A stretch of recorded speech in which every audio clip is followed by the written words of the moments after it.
Hey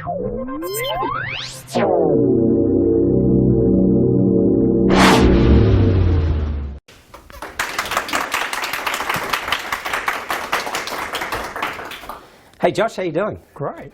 Yeah. I'm so glad. Look, normally we would have about 150 people here, but you realise tonight is the very first episode of the Australian Bachelorette, and that's why people haven't turned up today. So you've actually put people off by saying, you know what, you can either come to how do we deal with things when things go pear-shaped, or we watch Bachelorette. So thanks very much for, because I've got it on speed dial, I'm taping it for tonight.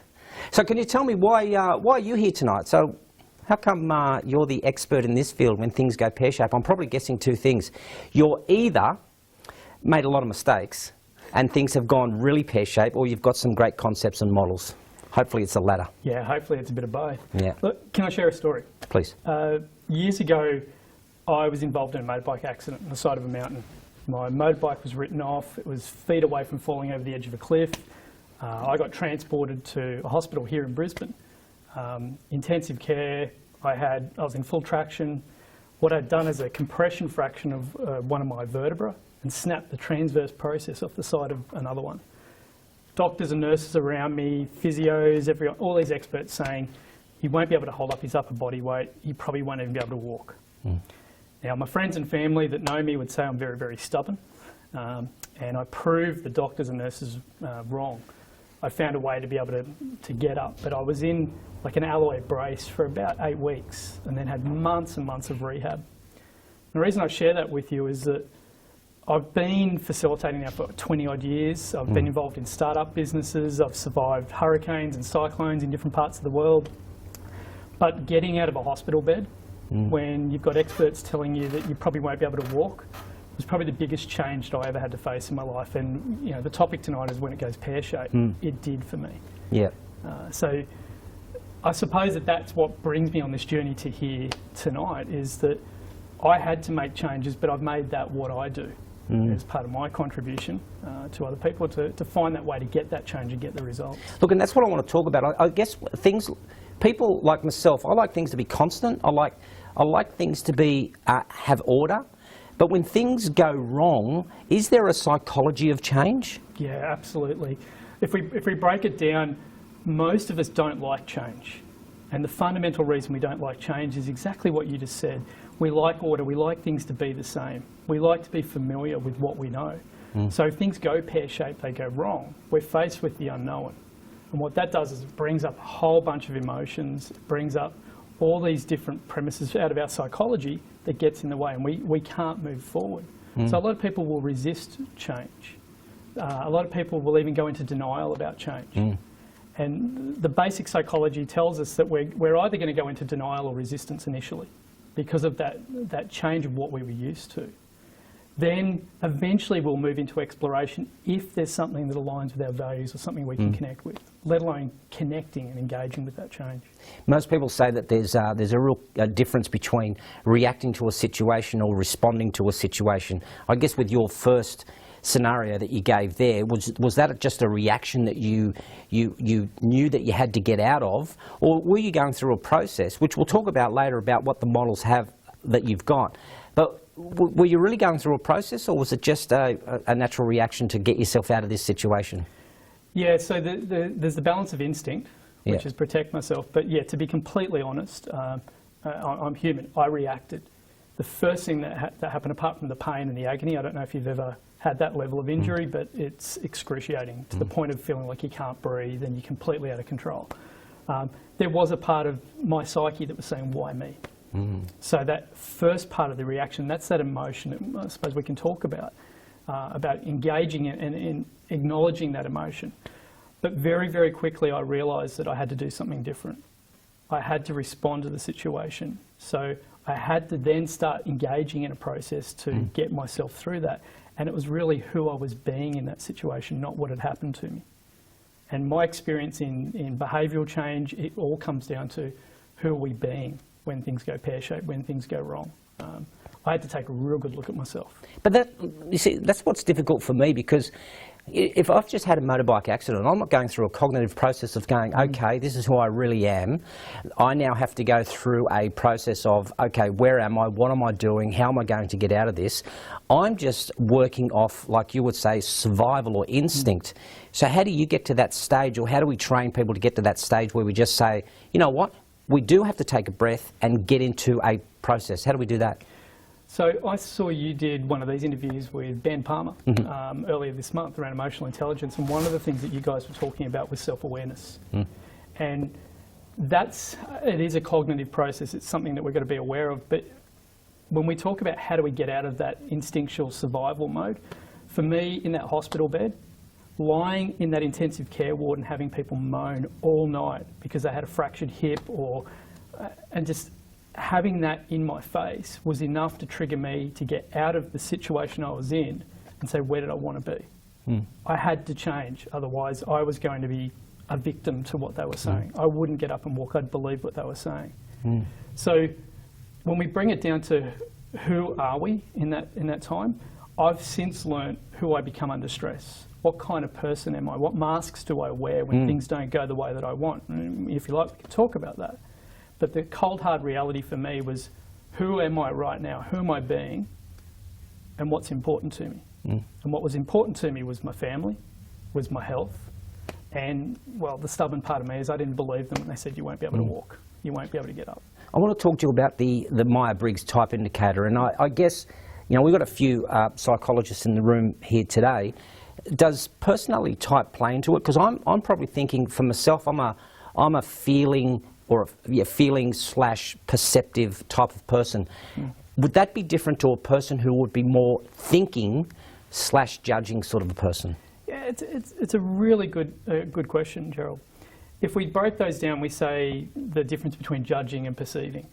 Now, oversimplifying, Jungian psychological type, but someone who has a preference for judging will probably like more order. They will like to take action, they'll like to have a plan, and they'll like to see that plan happen. I worked with a facilitator a few years ago overseas who was very strong judging, and things didn't go to plan. And that facilitator became very, very anxious to the point of stressed and borderline dysfunctional behind the scenes. Of course, we don't show that when we're with a group. So we could say that a judging personality preference will get highly stressed when things don't go the way they plan.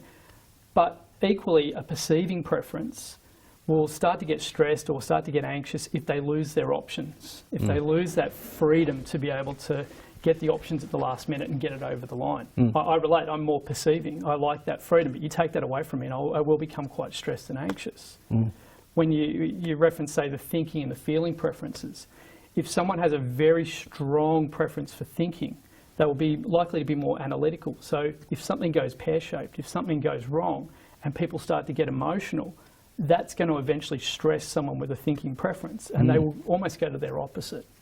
If we flip that, you said your more feeling preference. Under stress, if I put you under a lot of stress now, you'd probably go to your opposite and you'd start to overanalyze and start to think, and you'd lose that strength that you have of feeling what's right. So yes, personality preferences, psychological preferences will play a part. We use that when we're working with clients, we're working with people to help them understand themselves. So when you said, how do I do that self-awareness part? The more we're aware of ourselves and our limitations, or even our shadow, who we become under stress, the more we can make those decisions and have the awareness in the moment. I need to ask about nature and nurture in this one here. And the reason I ask is that a few years ago there was a mine collapse, and I think it was in Mexico. And I think there was about 15 people trapped in the mines, and the people who were the leaders had fallen apart. They were so stressed out that they didn't know, but they thought they were the leader and thought, because I'm the leader, I have to be the person who's responsible for getting these people out. Yep. But they were the people who weren't coping very well. Now, I know that's not a training situation, but let's just take that personality for example. Then all of a sudden you found, you know, old mate who's in his high-vis shirt, who's got his roughed up hair, who just thinks, you know, I'm a bloke who lives next door. I can deal with this situation a hell of a lot better than what the learners of this can. So why I bring up nature and nurture, is there a real part in a person who can learn the stuff that you're doing, or do you think it just comes as a natural ability? Yeah, really good question. And we see other disaster examples where people get incredible powers. You know, we've seen mothers lifting cars when a child's been caught under a car. Or we say, where does that come from? When we talked about personality type before, there is that argument about nature versus nurture, and the current research that I see is it's a bit of both. The problem we find is that when people learn too much knowledge, the old school training where it's just a transfer of knowledge and I download all the textbooks, they don't embody it. They don't feel it enough in who they are and who they're being at the time. So your old mate with the high-vis shirt, he'll probably be more pragmatic and just switch into action. When I was in that motorbike accident and I was in that hospital, instinct kicked in for me. Survival kicked in for me to get better, to get out of that situation. And that's what allowed me to go to the cognitive function. So does personality play a part in there? Yes, but stress and the stress of change, the stress of when something goes wrong, really muddles up the computer program that's running for us and gets in the way. I've seen trainers, facilitators, who have made a simple error, have been so overwrought with emotion. So I guess the question that I'm asking here, does emotion play a huge part in how a person responds to a certain situation? Yeah, and I love your question, because in some of the areas that I've worked over the last 20 odd years, people say, oh, that emotional intelligence stuff, that's warm and fuzzy, don't want to deal with it. Emotions have got nothing to do with it. You shouldn't address emotions. What we know now through some science studies around behavioural and emotional analysis is, one, emotions are real. So we do experience emotions. Whether we acknowledge it or not is another thing. But emotions serve a purpose. So have you seen the Disney Pixar movie that just came out? Give me a clue. Yeah, what was the movie called?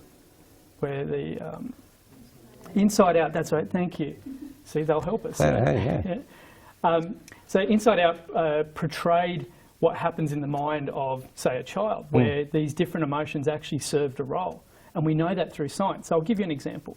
I was at a conference on the weekend, and I had a certain degree of responsibility. I had to hold a certain role at that conference. I was feeling out of sorts. Now, as a facilitator, you don't want to show that. You don't want other professionals to see that. But I had to acknowledge that that was going on for me. And when I stopped and cut out all the noise, the emotion that I was feeling was anger. You say, well, how does that help you?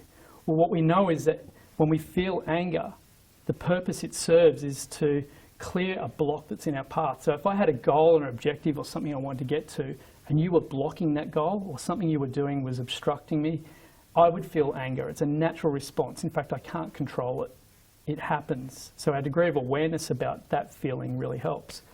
For me, acknowledging that the feeling or the emotion was anger told me that I needed to take an action. I needed to do something to clear a block, but I didn't know what that was. Later that afternoon, we had a session happening, and I just got absolute clarity from that feeling of anger that I needed to take an action and move forward. Another example, if you take from the Inside Out movie, they portray joy and sadness as two of the characters. So I'm probably giving away the plot to some degree here. But sadness plays a significant role in the plot of that movie. And a lot of people will want to deny sadness or deny anger. But when you think about sadness, if someone's feeling really sad and withdrawn, what it does is it attracts other people in. So it's actually a healthy cry for help. Misery loves company. Yeah. Can you give me that support? So do emotions play a role? Absolutely. And if we acknowledge those emotions, it can tell us what we need to do next. Was I feeling angry? Was I feeling upset when I was lying in that hospital bed? You bet I was. I didn't know what I know now from science, but instinctually I knew I had to do something. And when I listened to that, that's what got me from feeling it in here to putting it together up here.